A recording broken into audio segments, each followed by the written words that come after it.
I just taped this whole thing, and my cat has been interrupting me the whole time. I'm just gonna redo it. There's Richard.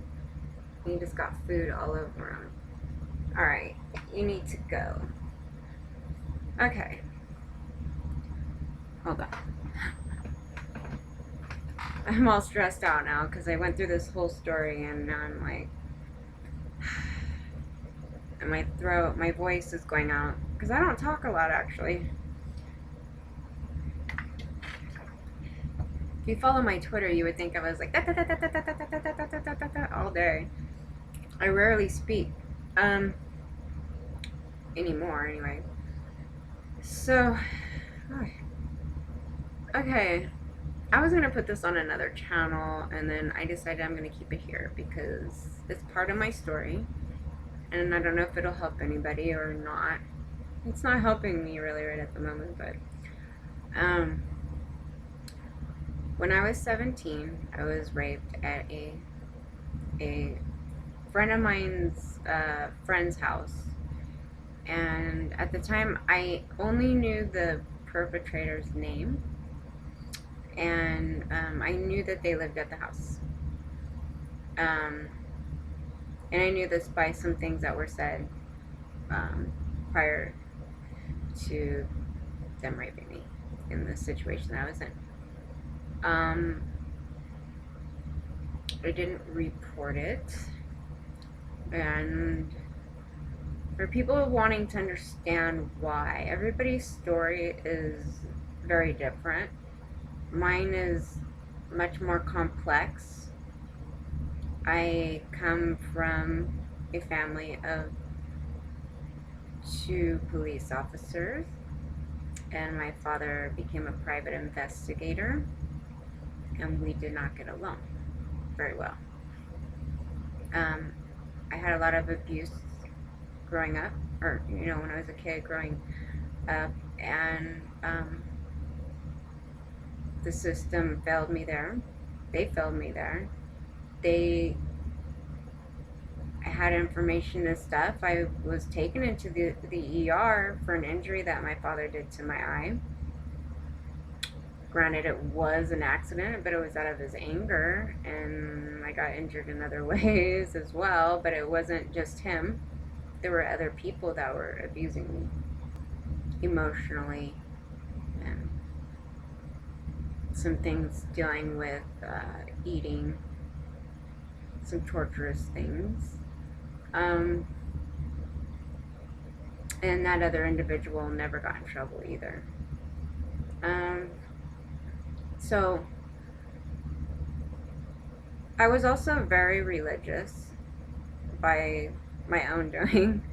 It was a choice that I made when I was younger because, I don't know, I used to like angels, and I don't know, I just became very, very religious, and I had very strong beliefs about things. So,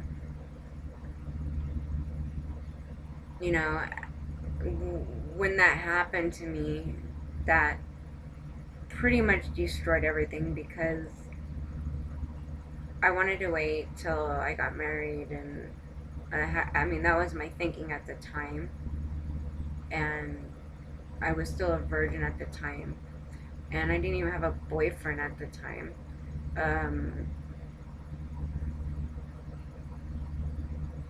I did not know the person that did this to me.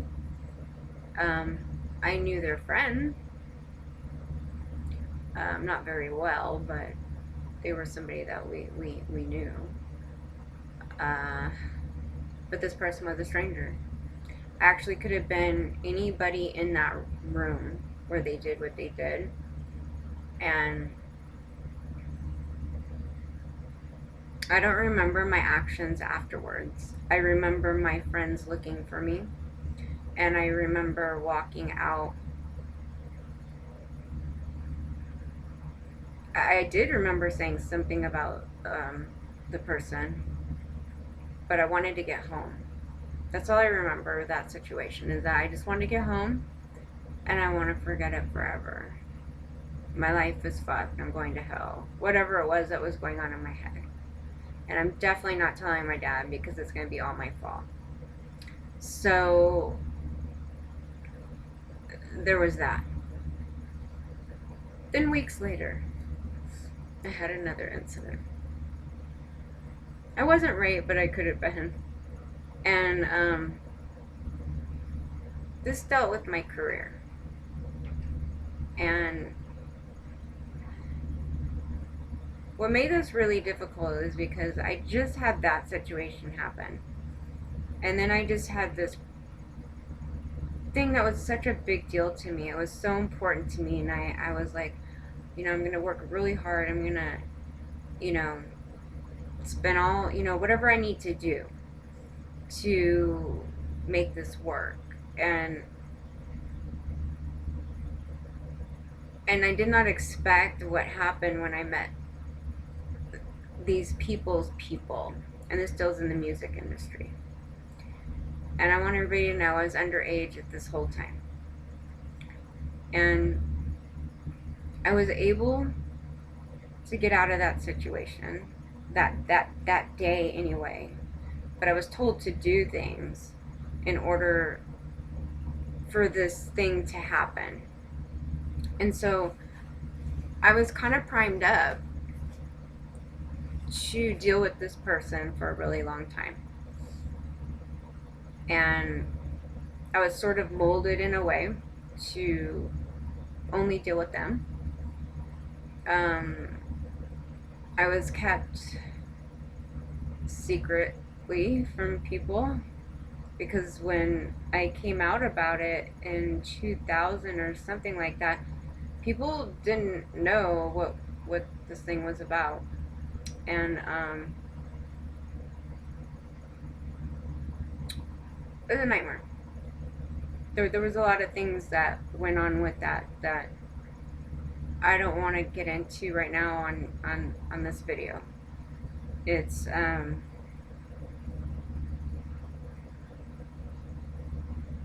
causes me to get pissed, and I get very, very upset and angry about the whole thing.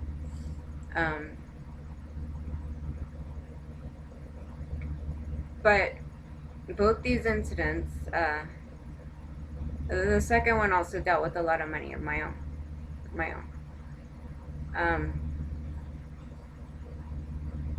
But both these incidents, I got victimized. So the second one, I got severely trashed, like online and by their people and other people and whatnot. And then this rape, my actual rape that happened weeks before that incident at their house,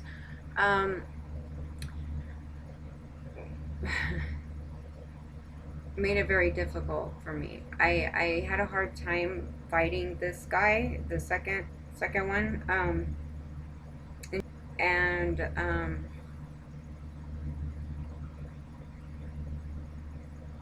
I think eventually it kind of opened up that door for me to finally come out about this.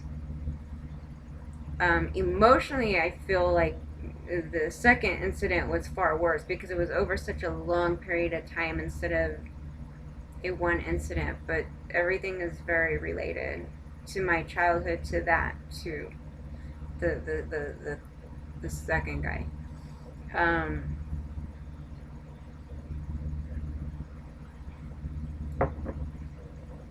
I also, because this is very difficult for me to talk about. I tweet a lot about it. When I tweet, I can sit there and think, I'm like, tell everybody everything, or certain things that I'm feeling, but I'm also dyslexic, so maybe people can't read my writing very well, I don't know. Or maybe people just don't care, I really don't know. So,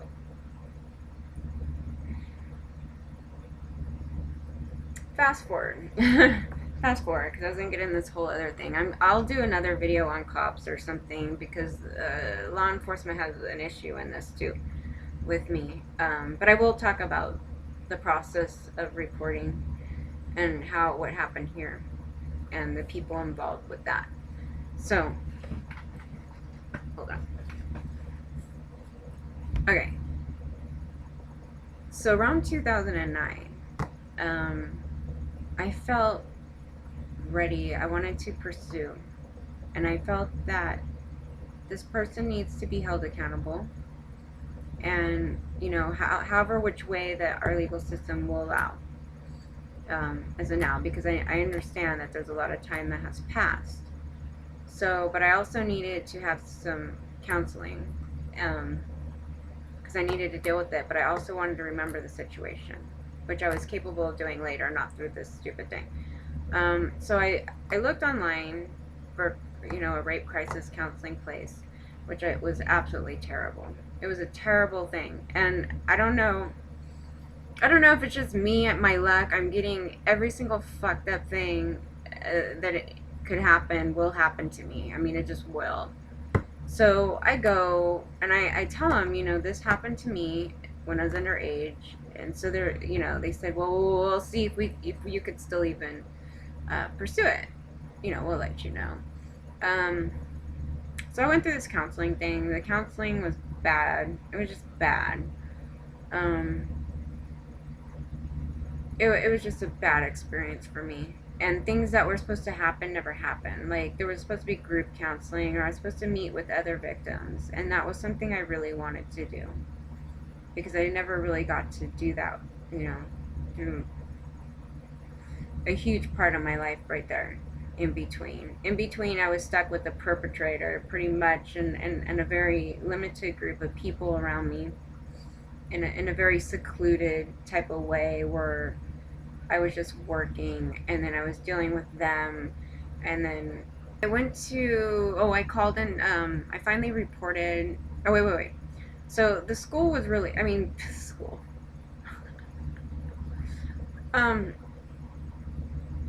The crisis counseling place was really bad for me.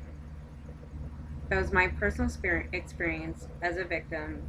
This place that I went to, which they now, I guess, changed their name, but they're still there, was a bad experience for me. But I think what it did, if I look at it constructively, of things that we can do to make it better, to fix, at the end of that, they only give you about 12 weeks. You get it free for 12 weeks.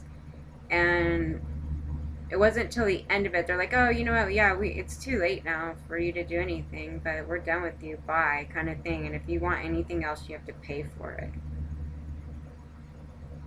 So that experience is really bad. It's just bad all around, mostly, for victims that, I wanted to continue with stuff, so I had, you should have that. I shouldn't be stuck in a position where I can't go anymore. The person who I was seeing anyway wasn't a professional. So that was another issue. And my issue goes very deep, and it's with several people. And if you're not capable of dealing with that type of thing, you really have no business doing that. I know some people they think they're doing good, but they're not doing good. So, I don't want to seriously trash her to hell, but that caused me some bad problems when I went home from that situation. So, that needs to be fixed. So then I finally filed the police report, because I did my own investigative work, because I wanted to make sure that we had the proper name, or at least the running name they go by, and the right person and who they were, and talk to a couple witnesses. I was only able to talk to the one. The other witness, I haven't spoke to them in quite a long time, so, but they were their friends, not mine. So I presented all that information to them on the phone. I called the police in my hometown, and I was told basically that I have to wait a couple of weeks, about 2 weeks, for the DA's office to call me back. And I'm already prepared for the SOL, that things are over the time limit. I'm very well aware of that. Um, However, I expected them to do a proper investigation to it because there possibly could be other victims out there, and also for my own sake, you know, that they would take it seriously, which they keep saying that they take rape seriously, but they actually don't. They took the report, they sent it to the DA's office. The police were actually fine taking the report, except for I don't know if they even got the correct information down. It's been pretty notorious in my cases of people writing bad things or writing wrong things or not doing things. I mean, you can call it human error, but it's been going on for quite a while, so I don't know. I'd have to call them and ask them some additional stuff because of what happened with the DA's office. Now, not with them, because when I talked to them, they seem to have got, a very generic version. I mean, they got a generic version down. They didn't even go into full detail about everything that night. So they said something about that I might have to meet people out here if they want, the further info on that. And so they didn't even get everything. We'll just put it that way. And so 3 weeks goes by. I don't get a call. So I have to call the DA's office. I call the DA's office, and they said, oh, well, we haven't even got the report yet, or whatever, the case yet. And we'll call you back. So I had to wait. So I waited, and then I guess I got a call last week, and then the guy's name is the same name as the rapist's name, which is already annoying. And then he doesn't even get the name right. So I call, and I'm thinking, like, they're just going to be all, lawyer talk, and, get more information or whatever they were going to do about it, and then tell me, about the time limit thing. I wasn't even sure. I thought I was supposed to meet with some people out here. So he goes off about, he's like, yeah, well, we're over the time. And then this name. Like, there's something wrong with the rapist's name, which is his name. And starts acting like this person doesn't exist or something. It was a very snide, asinine attitude. I don't know how else to explain it, but it was just like, and this name. Like, what are we supposed to do with it? It's a name.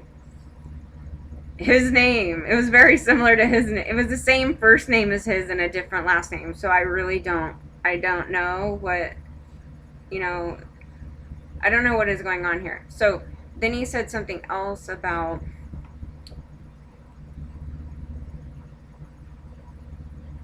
oh, he got smart ass with me and said, you can even pick him out of a lineup. I'm like, so then, and I never said I couldn't or didn't or anything. I always preach that I don't like those. I don't like lineups because there's always a good chance that you could pick the wrong person. That has happened. We don't want that to happen. But I just let him run off on his little pig tangent, and he was like saying that he started comparing my rape to robbery. He's like, let me give you an example. Robbery. I'm like, no, let me stop you right here. I was like, this guy's insane. And he's talking to victims. This is who victim stuff is going to. And you're re-traumatizing me on the phone by acting, number one, you're acting like this never happened. Two, you're acting like the perpetrator is not real. Three, you're comparing my rape to robbery. And then four, four is good. He says, oh, I said, so why is everybody wanting us to come forward? Like, I wanted to come forward. It's not because of everybody else, but I was saying, why does everybody keep saying that they want us to come forward, even if it's after the time limit, because it's important and blah, blah, blah. He's like, I don't know what your motivation is. Yeah. And then I said, so. I said, so. You guys don't understand. I was in tears during this. I said, so. You didn't even bother to investigate it. Yeah, that's right. You know what? Yes, we did not bother to investigate it at all.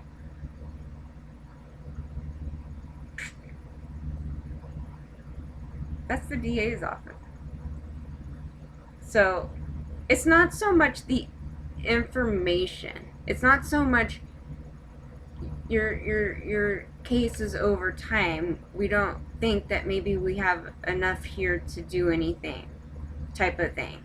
It was a straight up slam that your thing is garbage and I don't believe you and this and that and this and that. And you know what I have to say to that? Rob Gorman. Gorman, is that his name? Rob up north, Northern California. This is what I have to say to you. Fuck you. That guy is very real. This is a problem. This is a huge problem when you have something. This is like racism. If you're dealing with somebody who's so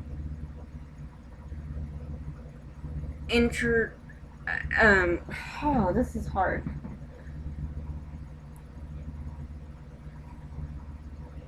They think of somebody so beneath them that they're the ones that are in charge of your justice.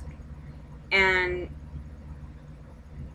I call this the pig gates, the pig gates, because these are the pig men that are in charge of everyone, or whatever they're in charge of, and they get to decide when they can be a sexist pig because they have laws over them to allow them to. Now, let me explain. This isn't my opinion. It's actually him being a pig.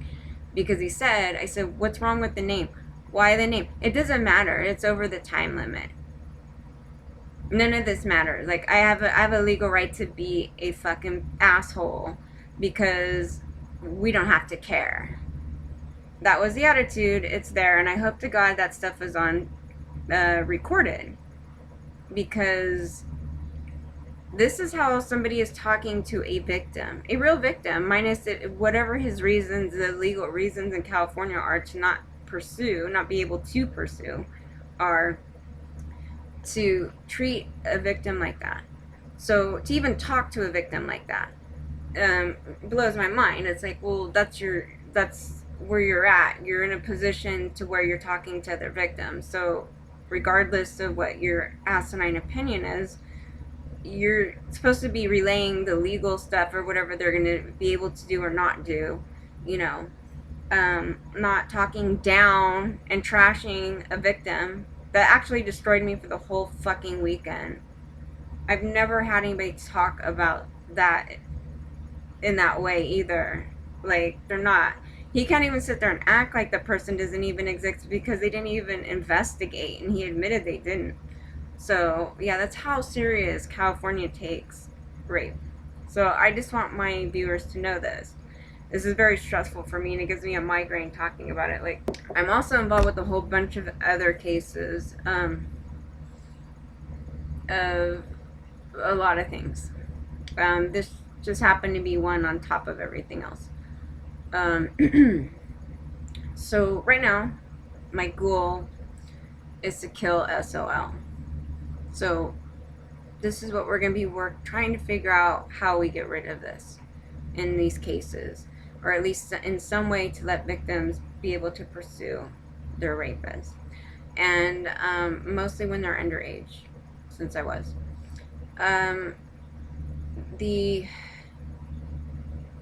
That's how that is going to go for you if your time is over. I mean, unless you're lucky and you have some attorney that you can afford, because I can't. That I had to actually deal with these people myself. So this is how they treated me, with no care and into the garbage. So I just want victims to know the reality of what is going to go on.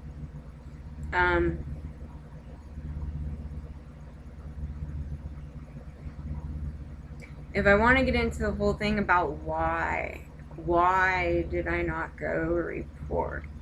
Everything has to do with law enforcement, because my parents were in law enforcement, and the way that they raised me, the abuse that they did to me, the there's a long list. I was already primed up for abuse before that even happened.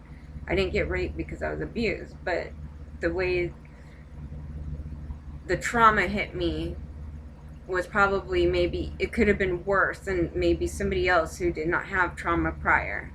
So I don't even want to go into that whole thing. Everybody's different. Everybody reacts differently. That's just how it is. I didn't even start talking about any of these bad things till early 2000. At least on the second incident that happened to me, I wasn't able to come out about that. And I think that situation helped me get to the point to where I can deal with the rape. So that was not something I ever really talked about. I always mentioned it in relationships. It was a very quick, yeah, this happened to me. Okay, so let's just not talk about it and let's move on. It'd be kind of like that. So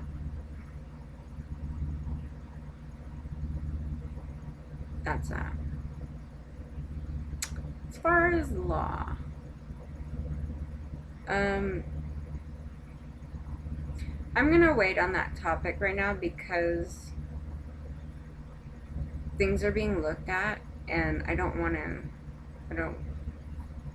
have a tendency to just go, oh, here's everything and all this and that and this and that and a bag of chips, and then I don't want to fuck things up right now. But I had a lot of really bad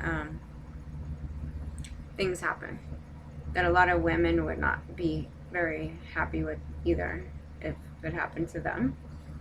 And I've been tweeting a lot about it. It's easier for me to tweet about than talk about, but I think when I tweet about it, it's not as understood because I'm somewhat dyslexic, and I just kind of, when I'm typing an emotion, sometimes, things don't come out right.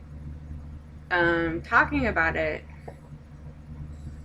is a different thing because it's me having to vocalize a lot of very bad things that happen to me here, involving people off of Craigslist, police officers, IRS, and CPS. Those things right there, all those were, my life was in danger a couple times, and nobody got arrested.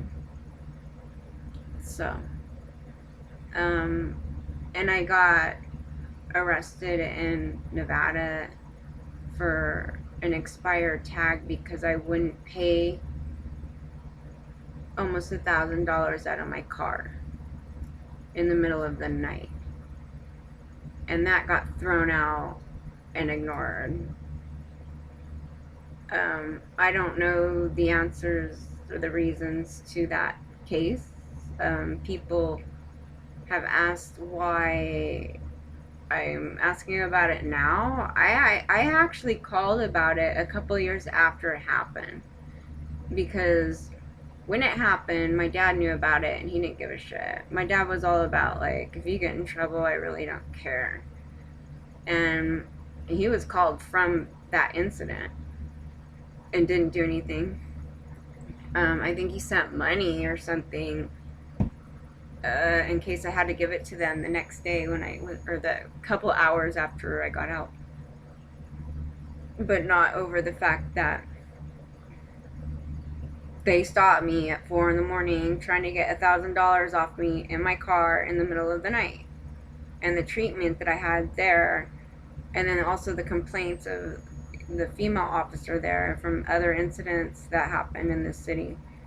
And to see when you go online that there's a trap there, and I guess if they get other people that drive through it, and the locals are like, nah, it's not a trap. No, it's a trap. It's a definite serious trap. But I didn't fall for the trap. I saw the trap. I got stopped for something else. And when you have a police officer who's like, we make our own laws here, that's a time to be concerned. And I don't know of any police officer that asked for money out of a car. I did go and search it, and they said that's a very uncommon thing to have done. And particularly when you're talking about $1,000. It's not like, we have this little fine, you could pay like $100, $200, whatever. $1,000. A female in the middle of the night having $1,000 to give them for a tag that just was a little expired that I just had to fix it on. That situation was never dealt with properly. They went and they put a warrant out, and then I called, and then it's now supposedly all thrown out, or it's not even on record, and they got all new people out there, which then I go look online, and then I see it's still happening, and it's like,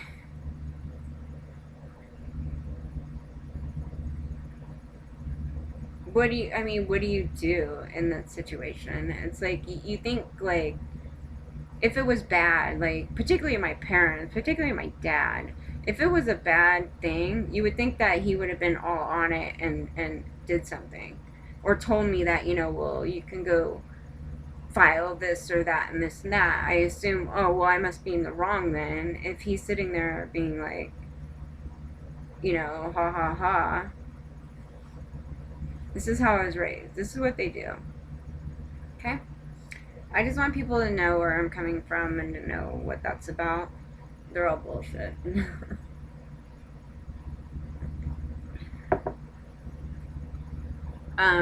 He was also an alcoholic. You'll see a lot of them are. So, and with that comes abuse. You can't deny it. It's there. I seen it, and it was in our other friends' families, family too.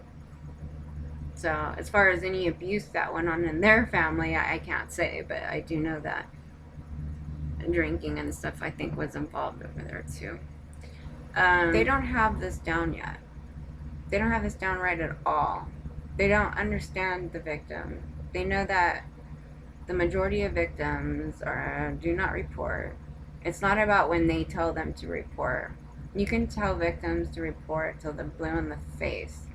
It's not about them. It's more about the trauma and than anything else. And they can be over their head and tell them to tell whenever. There needs to be no time limit, I'm sorry, on this particular crime. And because of the majority of victims will come out way later, which, the DA did mention something about, these kids that come out because they were molested when they were kids, like 25 of them now or something like that. And I don't know if they all couldn't go after them or something. I mean, if you can go home and sleep at night and think that this is a just system with something like that, you're fucked in the head. You're fucked. This whole thing is not even set up right. Because it shouldn't be where the majority of victims do not get justice and the majority of criminals get to walk. I mean, I don't understand some people's concept where they go, yeah, you know what, this seems right. And so, yeah, therefore all rape victims are liars. That's the pig gate talking. Pig gate. That is the sexism in our country. I know, and then I love it when they try to justify it by finding some case where some girl lied. It's like, okay, compared to how many? How many? Where's the ones where they're telling the truth? You don't care about those. Oh no. It's like, I'm gonna try to pull my point because this one girl over here. It's like, fuck that girl. And fuck that other Rolling Stone thing. For one, they said that they couldn't prove that it didn't happen. They just couldn't find any evidence at the one place. Two, the same thing goes with them talking about you having the proof that somebody lied. You don't have proof that she lied because you just don't. They want the proof of that. And three, they think that that case is somehow going to hurt me. That case has nothing to do with me. I can give a shit less if it's some girl wanting some damn attention. Fuck her if she is. If it really happened and she's really traumatized and doesn't really know where it happened, which can be a very real thing, nobody should be jumping on that either, you know, because there was nothing where she said, I admit I'm lying, you know, whatever, I'm mental. That has nothing to do with me. And I really, really hate when, like, these media fuckers, like, try to bring us in, all these victims in to their no, and I really hate when these media people try to just drag all of us victims into their little propaganda or whatever they're trying to do, you know. This is bad for all you victims. Fuck you, it ain't bad for me. Ignore it. Don't even pay attention to it. Like, we're not sitting there going, oh my god, well, this girl, whoever it was, I don't even know anything about the victim in this case, has anything to do with what happened to me up north in California, you know? Has absolutely nothing to do with me. What has to do with me is the fact that you guys have voted in, or voted for laws, or whatever is going on. Because, see, at the time that this happened to me, I didn't even know there was a pig clock. I call it a pig clock because it's a fucking pig clock to put a time limit on a rape. It's like, I don't know what the fuck is wrong with people in this country to sit there and be like, well, you know, we just don't want you popping up in the town. If this is how victims act, if this is the reaction to the crime, you do not try to make a law that goes against every victim and how they react to a crime. That's it. That's it. You can't make them do it. You're trying to force victims to do things outside of things that maybe they are not even capable of doing. Some cannot, they're not capable of doing that. So, and mostly when they're younger, like a lot younger. Like, I was very young. You guys might have been very different at 17. I was very young. And so, when you start dealing with ages even younger than that, it's like you're going to be like, well, you know what? You only got a few more years after you turn to an adult to come to us now. They may not even remember shit. It's like some of that stuff you totally forget, mostly if you were going through a lot of abuse. Apparently these assholes don't know anything about abuse either. So when you're dealing with someone getting molested, let's say, and then abuse, you know, the abuse that goes with that, they think that things are normal. Some actually think things are normal, and sometimes it takes people many, many years to, like, even though you things around you are different, and you think that they would know, but it really in their head, they don't really know that things are different than, or not supposed to be that way. And then by that time, they think it's too late, maybe, and then sometimes it is. So the Rolling Stone story has nothing to do with any other case. Every case is individual. They have nothing to do with me. I'm not going to be a part of any fucking media thing where they're like, you know, this makes rape victims look bad. No, you make us look bad. So if you want this to be taken seriously, then you need to focus on victims. And in stories like that where there's no proof that there was any lies, okay? They can't find the evidence, as far as I can tell, that they can't find the evidence that it happened where they said. It's very possible maybe it happened somewhere else. There could be a whole bunch of different things to that. I'm not there. I don't know her. I don't know what the hell happened there. Drop it. You don't know. But somebody else's story doesn't make me look bad. My story doesn't make somebody else look bad, or my story wouldn't make somebody else look good. So, you know, it's just coming out and saying it and letting people know, you know, we're here, we're real, and a lot of us didn't go forward. So, you know, a lot of us didn't go forward. So now we come out and then you get trashed for it. You get victimized 3 times by the perp. They get victimized by the court system and LE and whoever else involved with that. They also get victimized by the public. So you get victimized 3 times by people with this. It's the perfect reason not to come forward. And then, you know, the court system is the worst because it's like, you have to report on our pig clock. Our pig clock says the time is up. The time is up. You have to come when we tell you. We're not victims. We don't give a fuck. Yeah, we don't give a shit that the majority of them don't come forward to us on time. It's like, gee, I wonder why, because you can't. Like, some just can't. So you have laws that go against the majority. You have laws that go against the majority. That is not a just system. You should not have laws that go against the majority. It's ridiculous. And then they sit there and try to justify it with a whole bunch of shit. Well, you shouldn't be able to pop up on them years that fuck him. If they murder people, they do. This is the same thing as murder, other than the victim doesn't die. Also, if we're going to be talking about stats, we already know that California lies on their stats.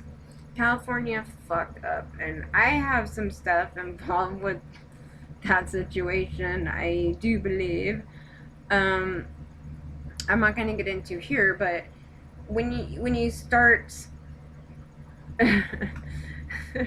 I don't even want to get into it because I'm going to get into a whole other thing that I don't want to get into right now.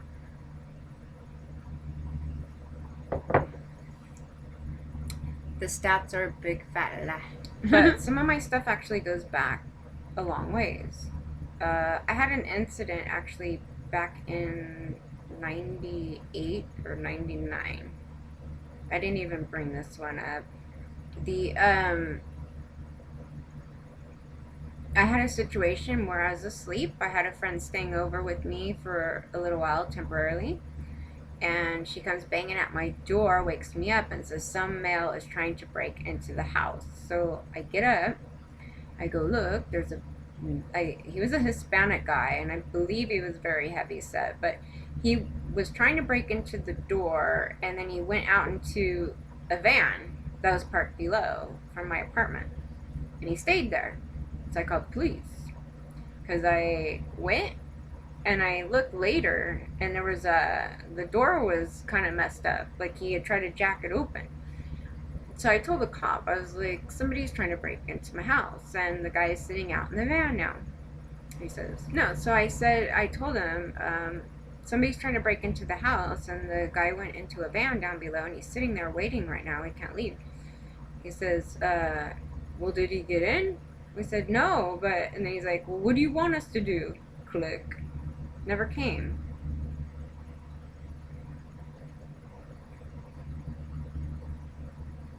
This is like 98, 99.